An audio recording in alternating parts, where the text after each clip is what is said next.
धर्मावर म्हणतो जय जय रघुवीर समर्थ गासारिणे पूर्ण वैराग्य जाचे वशिष्ठा करी ज्ञान योगेश्वराचे कबीरा सारिका ऐसा नमस्कार माझा सद्गुरु रामदासा श्रीराम जय जय रघुवीर समर्थ.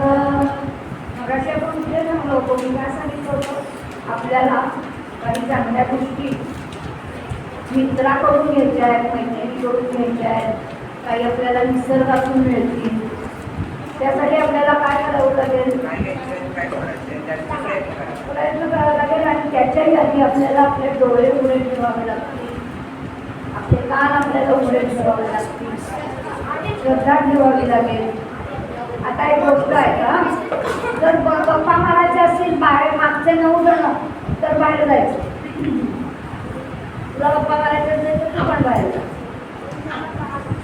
एक गोष्ट सांगते. ही गोष्ट आहे,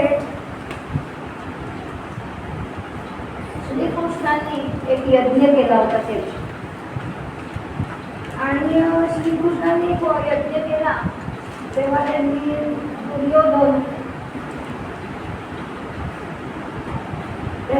दुर्योधन आणि युधिष्ठिर या दोघांना बोलवून सांगितलं की म्हणजे दुर्योधनाला सांगितलं की तू एकदम चांगला माणूस, सज्जन माणूस शोधून आण. आणि युधिष्ठिराला सांगितलं तू एकदम खोटं बोलणारा किंवा वाईट आहे असा माणूस तू शोधून आण. दुष्ट प्रवृत्तीचा माणूस आहे असा माणूस तू घेऊन ये. मला त्या 2 माणसांचा यज्ञप्रसंगी मला सत्कार करायचा. जातात 2 जणांनी, काय फालतूचं काम सांगितलं भगवंतांनी असं म्हणजे 2 जण निघून जातात. आणि अख्खा दिवसभर फिरतात तर युधिष्ठिराला कुठेही दुर्जन म्हणजे वाईट माणूस सापडत नाही. तो हात हलवत परत येतो.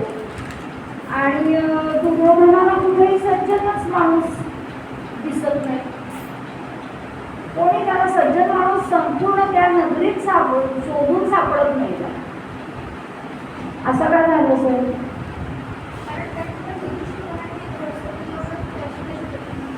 हा, अगदी बरोबर. कारण युधिष्ठिराच्या मनात कधी वाईट विचारच नव्हते. त्याला सगळं जग हे चांगलंच दिसायचं. आणि त्याच्या उलट दुर्योधन महापापी, महाकृतज्ञ, अतिशय दुष्ट प्रवृत्तीचा. त्यामुळे त्याला जगात कुठे काही चांगलं आहे असं दिसणारच नाही. साधी आळी दिसली किंवा सुरवंट दिसला तर दुर्योधन युधिष्ठिर काय म्हणाला असता? अरे या सुरवंटाचं नाव फुलपाखरू होतं. आणि हा दुर्योधन काय म्हणेल? सगळे काटे लागले ना अंगाला, खास येते सगळ्या अशा रॅश उठतो अंगावर. म्हणजे रॅश हा तेव्हा त्यांनी नव्हता शब्द वापरला की तुम्हाला समजावून नका. म्हणजे तो त्याची वृत्ती जशी होते असते तसंच आपल्याला ते दिसतं. मग आता ही गोष्ट गप्पा मारायच्या असतील तर तुम्ही मागच्याने आता 9 होते त्या 12 झाली, आता बाहेर जायचं. हीच गोष्ट आपण आपल्याला लावूया. मगाशी आपण काय म्हणालो की आपल्याला मित्रांकडनं काही चांगलं घ्यायचंय. पण मला तर मित्रांकडनं काही चांगलं घ्यायचं असेल तर मला चांगले मित्र शोधायला हवे. आणि मला जर कुसंगती म्हणजे वाईट संगती टाळायची असेल तर मला कोण वाईट आहे हे ओळखता आलं पाहिजे. हो ना? चांगलं काय आणि वाईट काय मला समजलं तरच मी त्यातला निवाडा करू शकणार आहे की हे मला नको आहे आणि हे मला हवं आहे. मग पुन्हा तेच त्यासाठी काय करावं लागेल? आपल्याला डोळे उघडे ठेवावे लागतील, कान उघडे ठेवावे लागतील. एक अजून एक गोष्ट सांगते. शाळा वर्गातले 2 मित्र असतात आणि अगदी घट्ट मित्र असतात, जीवष्ट कंठष्ट, तुमच्या भाषेत काय बेस्ट फ्रेंड, आता तुम्ही आणखी काय म्हणतात, बेस्ट फ्रेंडच म्हणतात ना, बेस्टी बेस्टी. तर तो पण त्यातला एक असतो ना, तो काही मॅडमने विचारलं की हात वर, आणि सगळ्याची उत्तरं त्याला येत असतात. ह्या जो दुसरा असतो ना, हा वाईट नसतो, पण त्याला असं सगळं विचारलेलं सगळ्याची काही उत्तरं त्याला देता यायची नाही. तर तो हा आठवडाभर विचार करतो. मग शेवटी त्या मित्राला म्हणतो की काय रे, तुला सगळंच कसं येतं आणि मला काहीच कसं येत नाही. मला शिक्षक सांगतात, वर्गात संभवते, मला समजतं सगळं, पण मला उत्तरं नाही देता येत. तू कसं सारखा वर्गात हात वर करत असतोस, काय करतोस तू? तर तो म्हणतो की अरे, आपल्याला शिक्षक आपले सर सांगतात बघ की उद्या मी शेक्सपियरची कविता शिकवणार आहे, तर मी घरी येताना शेक्सपियरबद्दल माहिती काढून आणतो. मी ती कविता असली तर आधी वाचून येतो, मला त्यातले आवड शब्द असतील तर मी डिक्शनरीमध्ये बघून येतो. किंवा उद्या सर जर हिस्ट्रीचं काय शिवाजी महाराजांचं घेणार असतील तर मी थोडी माहिती काढून येतो. किंवा शनिवार रविवार आपल्याला सुट्टी येते तेव्हा मी एक्स्ट्राचं वाचन करतो की जे अभ्यासाच्या सोडूनच आहे, पण मला कुठेतरी निबंधामध्ये, भाषणामध्ये त्याचा उपयोग करता येणार असतो, ते मी वाचतो. म्हणजे मला म्हणजे हा मित्र जो दुसरा असतो ना, तो म्हणतो अरे, म्हणजे मी तर तुझा मित्र आहेच आणि ते पुस्तक पण तुझं मित्रच झाले की. तर हा जो पहिला असतो ना, तो इतका साधा असतो. तो म्हणतो अरे यार, माझ्या लक्षातच आलं नाही की ते एखादं पुस्तक हे पण माझे मित्र असू शकेल असं. तर तो म्हणाला ठीक आहे, आता आपण दोघंजण काय करूया, तू ना मला जे जे काही चांगलं वाचशील ना ते मला सांगत जा बरं का, की अरे रमेश, हे चांगलं आहे, हे तू वाच. मग मी चांगलं वाचलं तर मी तुला सांगेन की हे चांगलं आहे, हे तू वाच. म्हणजे आपण एकमेकांचे पाय ओढतो का? पाय ओढणं म्हणजे काय? त्याच्या प्रगतीमध्ये आपण थोडा आणतो का? अडचण आणतो का? हा मित्र चांगला होता म्हणून त्याने त्याला खरं सांगितलं मी कसा घरी जाऊन एक्स्ट्रा अभ्यास करतो, मी शेक्सपियर वाचतो, मी इतिहासाचा आधी अभ्यास करून येतो. जर जिओग्राफीचा टॉपिक असेल तर मी आधी जाऊन पृथ्वीच्या गोलावरनं बघून येतो कुठला देश, कुठे युक्रेन आहे, कुठे इस्रायल आहे, कुठे रशिया आहे. आधी मी बघून येतो काय चाललंय, कोण कोणाशी भांडतायत. कारण मला अंतरात कळली पाहिजे नाही काय चाललंय, काय कोण कोणाशी, कुठे इराण आहे, कुठे इराण आहे, कुठला तो समुद्र, ते आपल्या टँकर का अडवणार, मला कळलं पाहिजे. म्हणून मी तो सगळा भूगोलाचा नकाशा तो गोल डोळ्याखालून घालून येतो. म्हणजे तो खूप चांगला मित्र असतो. म्हणून तो असा आपल्या जवळच, अरे मी असं ठेवतो का, तो काय विचार करतो, मला जसं सगळं येत आहे तसं माझ्या मित्राला, माझ्या मैत्रिणीला सुद्धा सगळं आलं पाहिजे, तिलाही. आणि हे सगळं कशासाठी असतं, फक्त परीक्षेत चांगले मार्क मिळण्यासाठी का? हां, आयुष्यात पुढे जायचं आहे, जनरल नॉलेज आपल्याला मिळतं, आपल्याला इंटरव्ह्यूज आहेत पुढे, किंवा तुम्हाला वेगवेगळ्या एक्झाम्स आहेत, यासाठी हे सगळं उपयोगाला येणार आहे. त्यामुळे तो त्या मित्राचे पाय नाही ओढत, बरोबर ना? किंवा कधी कधी काय होतं, एखाद्या माणसाने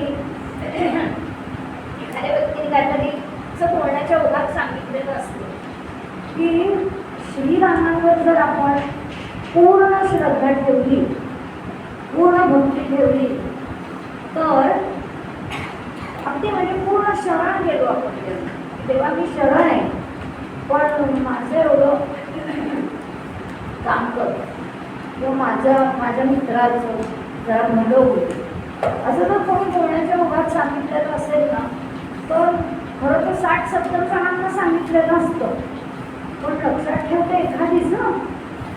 आणि तिला ते लक्षात ठेवलेलं वापरायची वेळ येते. एकदा असंच सिंधुदुर्गमध्येच एक शिबिर चालू होतं आणि हे मामा आजोबा आहेत ना, मामा गांगर, तर ह्यांनी असं मोठा सांगितलेलं असतं की आपण जर श्रीरामांवर पूर्ण श्रद्धा ठेवली, पूर्ण विश्वास ठेवला, तर श्रीराम आपलं सगळी कामं आपलं ते करतात, आपलं ते ऐकतात, असं ते म्हणाले. ठीक आहे, झालं. मामा आजोबांचं सत्र पण संपलं, सगळं झालं.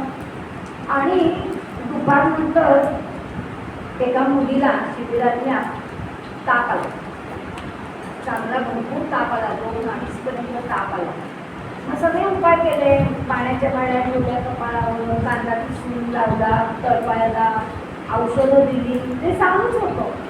पण तिची एक अगदी जवळची मैत्रीण होती, तर एकदम सकाळी मामा आजोबा म्हणालेले आठवलं की आपण जर श्रीरामांची प्रार्थना केली ना अगदी मनापासून, तर श्रीराम आपलं नक्की ऐकतात, आपल्या मदतीला धावून येतात.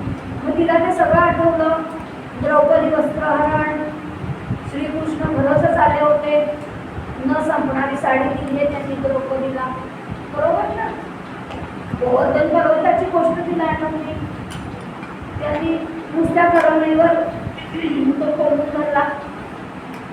मग ती म्हणाली, मामा आजोबांनी सांगितलंय ना, मी काय केलं, कारण मामा आजोबांनी तेव्हा सांगितलं होतं 11 वेळेला जर सलग रामरक्षा म्हणाली आणि ते असं पाणी तीर्थ करायचं, ठेवायचं उजवा, आणि 11 वेळेला रामरक्षा म्हणायची आणि ते तीर्थ दिलं तर त्याचा उपयोग होतो. आता हिला ते एकदम आठवलं. ही बसली आणि हे सगळं कुठे झालं, खाली आहे हे तेव्हा काही नव्हतं, खाली कल्याण म्हटलं. आपण आधी ते उपासनेला जाणार आहोत तिथे. ती आजारी मुलगी एकीकडे गड्या ठेवत आहे, एकीकडे ही मुलगी बसली रामरक्षा म्हणायला. 5-6 वेळेला झाली तिची रामरक्षा म्हणून. आणि मामा आले, मामा आजोबा म्हणाले, अगं काय करतेस? ते म्हणाले, मामा हिला बरं नाही आहे, सकाळी म्हणावं लागला म्हणून मी रामरक्षा म्हणते. म्हणाले, किती वेळेला झाली? म्हणाली 8 वेळेला झाली म्हणाले. बरं म्हणाले. आता मामांच्या डोळ्यातनं पाणी यायला लागलं. मामा कल्याण मंडपातून सरळ घडीमध्ये गेले आणि घडीमध्ये त्यांनी समर्थांना प्रार्थना केली की मी तर तुमच्या भरोशावर शब्द दिलाय की तुमच्यावर जर कोणी विश्वास ठेवला आणि पूर्ण श्रद्धेने जर एखादं काम केलं, विनवणी केली, तर त्याचा उपयोग होतो. आता माझा शब्दात तुम्हीच राखा, माझी लाज तुम्ही राखा आणि समर्था श्री रामराया आमच्या मदतीला या. आणि झालं. मामानी पण तिथे रामरक्षा म्हणून जॉब केला. इकडे या मुलीचा, या मैत्रिणीचा 11 वेळेला रामरक्षा म्हणून झाली, 13 वेळेला तिने हे तीर्थही त्या तिच्या मैत्रिणीला दिलं. आणि हळूहळू ताप तिचा उतरला आणि ती इतकी छान बरी झाली की त्या संध्याकाळी खडकेश्वरापाशी खेळायला गेल्या, उघड्या खेळल्या त्यांनी दोघींनी. म्हणजे काय झालं, त्या मैत्रिणीला काय आठवलं की आपल्याला जीवष्ट कंठस्थ मैत्रिणीचा ताप उतरण्यासाठी तिच्या डोक्यात एकच होतं, आपली मैत्रीण बरी झाली पाहिजे, तिचा ताप उतरला पाहिजे. आणि तिला हे पटकन आठवलं, तिने ते करायला घेतलं आणि श्रीराम तिच्या मदतीला आले.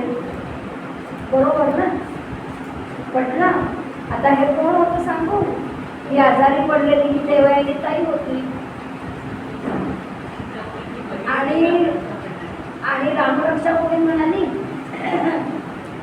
चिंतामणी दादाची बहीण, जो तुमची योगासन येतो ना, चिंतामणी दादा, त्याच्या बहिणीने रामरक्षा म्हणली होती. कळलं?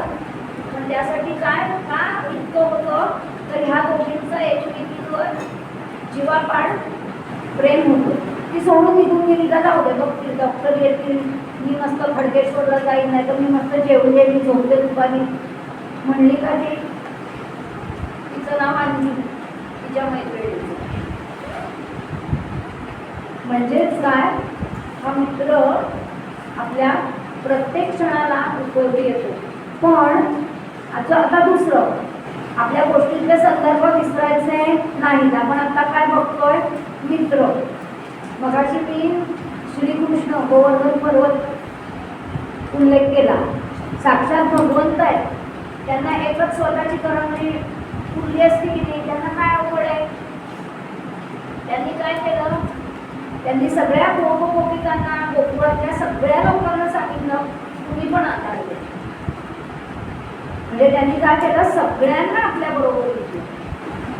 नाहीतर त्यांना एकट्यांना काही अवघड होतं का? पुढे चला. पण जेव्हा महाभारताचं युद्ध झालं तेव्हा भगवंतांना युद्ध टाळावं म्हणूनच एकदा म्हणजे त्याला कृष्ण शिष्टाई असंच आपण म्हणतो. शिष्टाई म्हणजे ते आत्ताच्या भाषेत डेलिगेट्स, आता ते चाललंय ना, इराण पाकिस्तान मध्यस्थी करतंय, तिकडे रशिया मध्यस्थी करतंय, इकडे भारत करतंय, तिकडे फ्रान्स म्हणतंय. हे सगळं करायला एकदा श्रीकृष्ण पण गेलाय कौरवांकडे. पण तेव्हा कौरव म्हणाले काय की सुईच्या टोकावर अग्रावर राहील एवढी सुद्धा जमिनी पांडवांना देणार नाहीये. मग श्रीकृष्णांना युद्ध करायची काही, म्हणजे पांडवांना युद्ध करायची काही गरज नसते का? श्रीकृष्णच सगळं करू शकले असते की. पण त्यांनी सगळ्यांना एक केलं, बरोबर ना? सगळ्यांना एक ही, म्हणजे मग आपण जे एकात्मता मंत्रामध्ये मी तुम्हाला सांगितलं की प्रत्येक बोट प्रत्येकाचं स्वतंत्र आहे, पण ते एक केलं की त्याची मूठ होते. पण हे सगळं करताना परत त्याच मुद्द्यावर यायचं की आपण चांगलं आणि वाईट ओळखायला शिकायचं. दुसरी गोष्ट, त्या मित्राच्या काल आपलं झालंय ते बाह्य रंग आणि बहिरंग आणि अंतरंग. आपण शिकलेलं प्रत्येक गोष्ट जोडता येते का ते बघायचं. तर तो मित्र खूप पॉलिश्ड आहे, एकदम मस्त मस्त परदेशी सेंट्स लावतोय, कसले ब्रँडेड शूज आहेत त्याच्याकडे, आणखी काय नाना प्रकारच्या गाड्या आहेत. तर ह्या त्याच्या बाह्य सगळ्यावर आपण बोलायचंय का त्याच्यातलं काय चांगलं आहे ते घ्यायचंय? आणि हो बरोबर. आणि त्याला जर ह्या सगळ्या श्रीमंतीचा गर्व झालेला असेल तरी आपण त्याच्याशी मैत्री करायची का? नाही करायची. का नाही करायची? हा. आणि दुसरा गोष्ट अशी आहे की अहंकार तर कधीच करायचा नाही. पण त्यात अजून एक असं आहे की हे सगळं त्यांनी कष्ट करून मिळवलंय का? त्याच्या आई वडिलांनी केलेले कष्ट, त्याच्या आजी आजोबांनी केलेले कष्ट. त्यामुळे आपल्याला त्याही वाटेला जायचं नाही. पण असंही नाही हा, कदाचित हे सगळं असून त्या मित्रात एक चांगला गुण असेल तर आपण त्याची ती श्रीमंती, त्याचं ते वैभव आपण सगळं बाजूला ठेवायचं आणि त्यातला फक्त जो चांगला गुण आहे तेवढाच आपण घ्यायचा. आत्ताच मे महिना झाला, आंब्याच्या पेट्या प्रत्येकाने आपापल्या घरी आंबे आणलेच होते. आपण आंब्याची पेटी आणली, प्रत्येक आंबा बाजूला काढतो, बघतो जो वाईट आंबा असेल तो ठेवतो का सगळ्या आंब्यांमध्ये? नाही ठेवत, तो बाजूला काढून टाकतो. हा, त्यामुळे सगळ्या आंब्यांना कीड लागू शकते, सगळे आंबे खराब होऊ शकतात. पण मग हे आपण बघतो ना, तेच काय चांगलं आहे आणि काय वाईट आहे हे आपण ठरवतो. आणि हे आपण ठरवल्यावर आपण तसं आता नुसतं ठरवलं नाही ना, हा मित्र खोटं बोलणार आहे.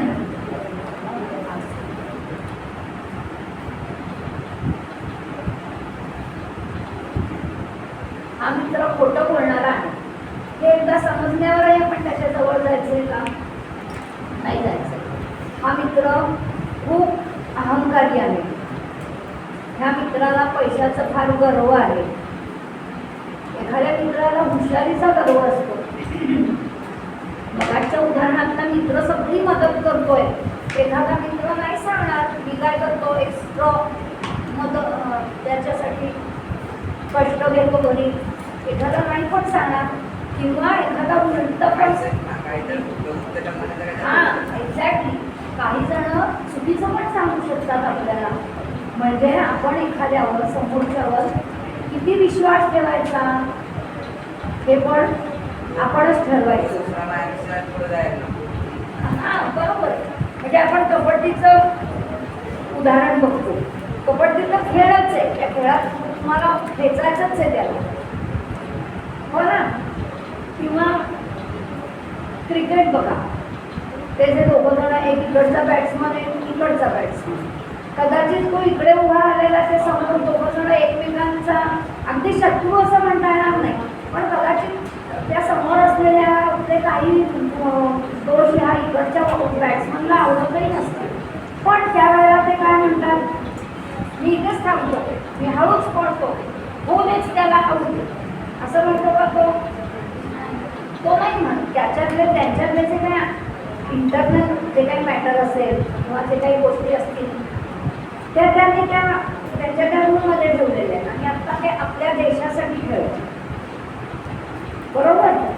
आता ह्याचंच दुसरं उदाहरण, आपल्या संपूर्ण भारत देशाच्या इतिहासामध्ये नंद भिकुरी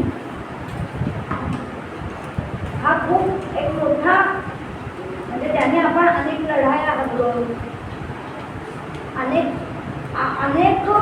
दुष्परिणाम आपल्याला त्याच्यामुळे, अगदी बरोबर, संभाजी महाराजांचा वध नंद भिकुरीनेच झालेला आहे, अगदी बरोबर. अजून कुठलं उदाहरण देता येईल? अजून एक उदाहरण मी देऊ, अहिल्याबाई होळकरांचं. अहिल्याबाई होळकर, तुम्हाला माहिती आहे त्यांना, त्यांचे सासरे नव्हते, त्यांचा नवरा त्यांच्या तरुण वयात गेला, त्यांचा मुलगा कार्यक्षम नव्हता, तो पण गेला, आणि यांनी एकट्यांनी ते राज्य इतकं वाढवलं, जपलं, सांभाळलं. आणि खरं तर अहिल्याबाई होळकरांनी इकडे सारा गोळा करायचा आणि इकडे पुण्यामध्ये पेशव्यांना आणून द्यायचा, कारण ते सरदार होते त्यांचे ना. पण मध्ये इकडे काय झालं तर मोठ्या माधवरावांचा मृत्यू झाला होता आणि राघोबा दादा याच्यावर आले होते सत्य, म्हणजे ते पेशवे झाले होते. त्यांना असं वाटलं की मी काय, ही बाई हातात बांगड्या बनवलेली, मी काय आपल्याला करणार आहे. त्यांनी त्यांच्या राज्यापर्यंत सैन्य घेऊन आले ते. खरं तर आत्तापर्यंत पेशवे आणि होळकर म्हणजे अतिशय चांगले संबंध आहेत, अतिशय चांगले संबंध आहेत. पण राघोबा बाबा सत्तेवर आल्यावर त्यांचं गती फिरली. पण मी अहिल्याबाई होळकर होत्या त्या काही घाबरल्या नाही. त्यांनी सांगितलं, त्यांनी राघोबांचं पत्र पाठवलं आहे की मी हातात बांगड्या भरलेल्या नाही, बांगड्या भरणारे हात वेळप्रसंगी हातात शस्त्रही घेऊ शकतात, तलवार घेऊ शकतात. नुसती घेऊ शकत नाही तर ती तलवार मी चालवू शकते, वापरू शकते. ते कशाच्या वर सांगू शकल्या त्या, त्यांनी हिंमत केली. त्यांच्याकडे त्यांचं स्वतःचं महिलांचं एक दल होतं सैन्यात, याच्या जोरावर त्या सांगू शकल्या. म्हणजे त्या नुसतंच त्यामध्ये म्हणाल्या बघा की पेशव्यांचे आमचे चांगले संबंध आहेत. नाही, संबंधाच्या ठिकाणी आता जर मला माझं राज्य टिकवायचं आहे तर त्यासाठी मला प्रयत्न करायलाच हवे. म्हणजे ते संबंध बाजूला ठेवायचं, म्हणजे प्राण कंठाशी आल्यावर आपण ते बाजूला ठेवायचं. माकडेची गोष्टही माहिती आहे तुम्हाला, की पाण्यात बुडायला लागल्यावर आपल्या बिलकुल पायाखाली देते, हे अगदी एक्स्ट्रीम टोक झालं. पण ह्या ठिकाणी तिने काय केलं,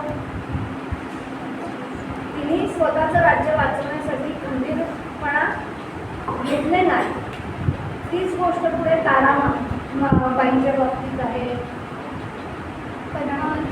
अगदी बरोबर पद्मावती आहे. पण म्हणजे त्यांच्या बाबतीत खंडकिचडी झाली म्हणजे आपण ह्या आपल्याही बाबतीत हे होऊ शकतं. ह्यासाठी हे सांगितलं. सावध आपण कुठे कुठे राहू शकतो, राहायचं आहे.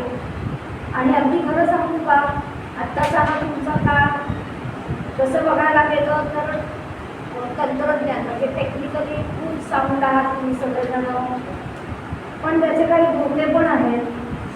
इंटरनेट किंवा तुमचं काय ChatGPT हे तुमचं मित्र मैत्रीण पण होऊ शकतं आणि ते तुमचं शत्रूही होऊ शकतं. त्याचा वापर किती करायचा हे पुन्हा तुम्हीच ठरवायचं आहे. म्हणजे आता म्हणजे मला आम्ही म्हणायचो की एक म्हण सांगते की एखाद्याच्या आहारी जाणं. एखाद्याच्या आहारी जाणं म्हणजे तेच त्याचे काय आहे तेच करत राहणं. तर एखाद्याच्या आहारी किती जायचं तर गरजेपुरतं ते वापरायचं, त्यात आपलं थोडं डोकं वापरायचं ते घेऊन. म्हणजे तुमचा जो मित्र होईल ना ते मोबाईल किंवा इंटरनेट तुमचा मित्र होईल. पण तुम्ही जर ते 10 तास 12 तास काय मग परवा तुम्ही कुठली गेम सांगितला काय हां तरी पुढच्या वेळेला ते निघूनच आणणार खूपच व्हायला. ते किती वेळ खेळायचं, त्याला आपला मित्र किती वेळ ठरवायचं हे कोण ठरवणार. ऐकलं मी दार लावून कोण कोण खेळतं ते हात वर करा. खरं खरं बोलायचं आहे. मला नाही इकडे पुन्हा सांगायचं, कोणा समर्थांना सांगायचं. आपल्या मुलीचं दार लावून वा प्रामाणिकपणाबद्दल टाळ्या. पण आता उद्यापासून घरी गेल्यानंतर आईने दरवाजा उघड सांगितलं की उघडायचं. आणि दुसरं मी ऐका ऐका ऐका दुसरं मला काल असा शोध लागला की असं काहीतरी गेम आहेत म्हणे, त्या शिव्या आहेत त्या गेममध्ये. काय शिव्या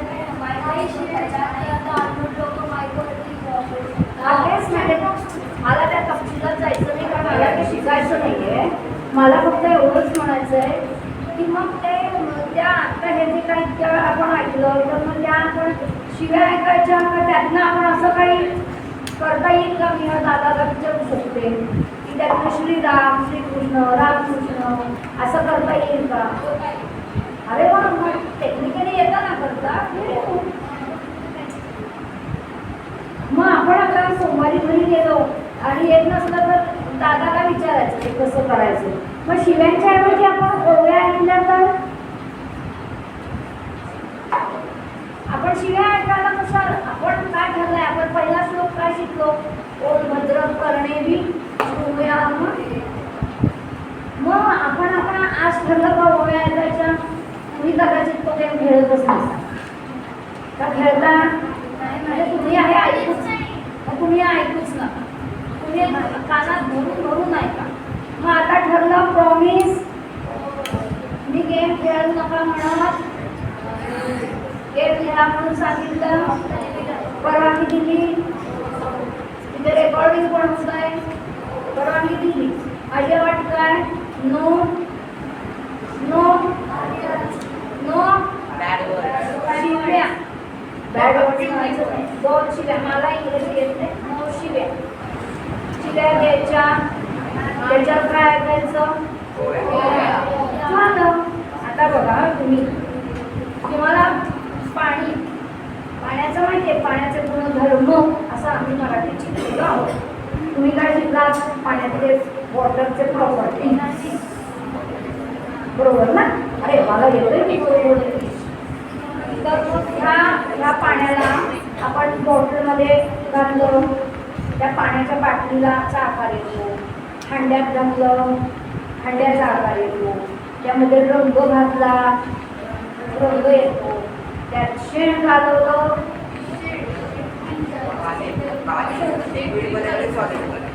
हां नंतर त्यात चंदन घातलं. आपण देवाला त्या पाण्याने आंघोळ स्नान घालू शकतो. मग आता आपण पाण्यात सडा घालायला शेण घालावंच लागणार, पण आपण पिण्यासाठी शेण घालणार का सर्व घालणार? रंगपंचमी खेळायला माती घालणार का रंग घालणार? अरे वा, येत आहे आता. हा, कधी कधी माती नका घालणार.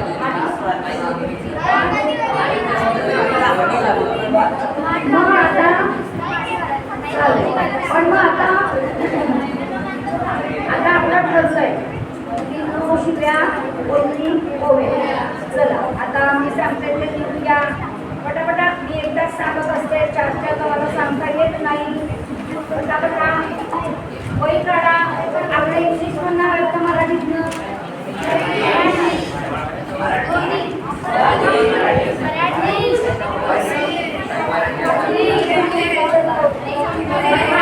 चला पटापट. 14, 6, 12 एकावर 4 14 6 12 14 6 14 म्हणजे एकावर 4 14.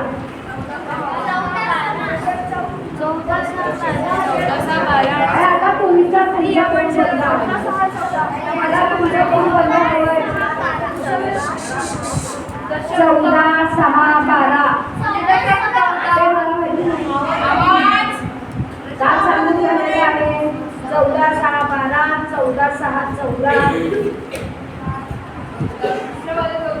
14 14 6 15 एका 5 15 14 6 16 14 6 17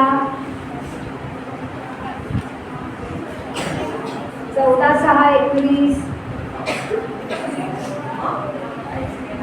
14 6 28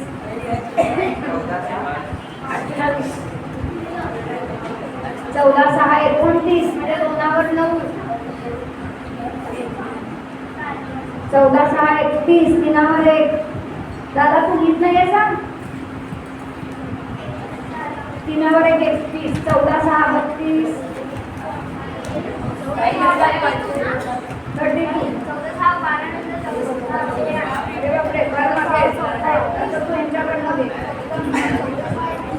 15 6 15 मी ते फळ्यावर लिहिले ओव्या. 15 6 15 6 15 15 6 20 15 6 29 2वर 9 29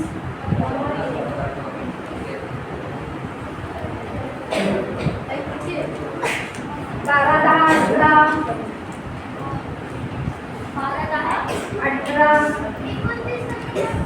12 10 18 17 7 11 17 7 11 11 एकावर 1 11 17 7 16 एकावर 6 16 7 16 17 7 7 12 17 7 17. Okay done. आज मी बऱ्याच ओळ्या दिल्या. आजची तारीख घालायची 17 7 16 17 7 17. तारीख टोटली झाली 17 7 17 17 7 17